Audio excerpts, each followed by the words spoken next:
L-għaqda hija meħtieġa indispensabbli u possibbli.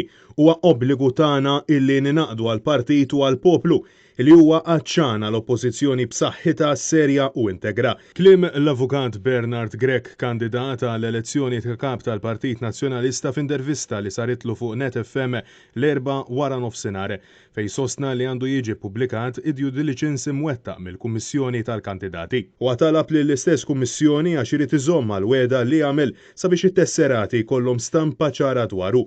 Mistoqsi dwar is-sitwazzjoni tal-COVID-19 f'pajjiżna, Bernard Grech kompla li huwa importanti illi il-Prim Ministru Robert Abela ma jibqax jitħaq bin-nies, qal li l-poplu Malti wawċi għandu dritt ikun jaf l-istampa eżatta wkollha tas-sitwazzjoni preżenti fil-ġlieda kontra l-virus.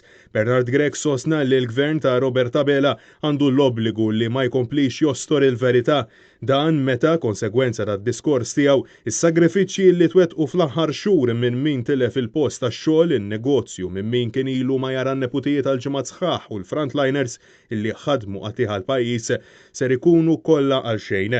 Insista li bħala pajjiż irridu niġbdu ħabel wieħed u nisimgħu mill-esperti tas-saħħa għax fi kliemu mingħajr saħħa ma jkollniex ekonomija b'saħħitha u mingħajr ekonomija ma jkollniex saħħa. Bernard Grech appella wkoll għal aktar għarfien dwar is-saħħa mentali fis-sitwazzjoni preżenti anke fid-dawl tal-pandemija u appella lil gvern Laburista sabiex jagħmel l-investiment meħtieġ ħalli tiżdied aktar l-għajnuna. Wassaħa illi l-Partit Nazzjonalista jrid ikollu politika favur il-poplu Malti wawċi kollu politika favur kulħadd mingħajr l-ebda distinzjoni. Saħa illi l-Partit Nazzjonalista għandu jkollu politika illi jeżalta lil kull settur u fil-waqt li jixpruna li żgħażagħ għandu jożż aktar minn qatt qabel l-anzjani li għatfadlilhom ħafna xi jikkontribwixxu fis-soċjetà.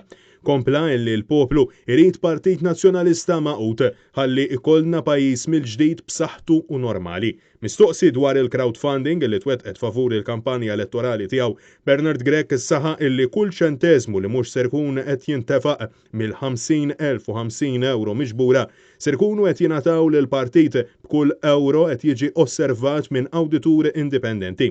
Temm illi la darba tesserati joġobhom jaħtruh bħala kap mhux ser ikun qed jitkellem dwar korruzzjoni biss, għalkemm ma nistgħux ma nitkellmux dwarha la darba huwa obbligu bħala ċittadini illi ma nibqgħux aljenati.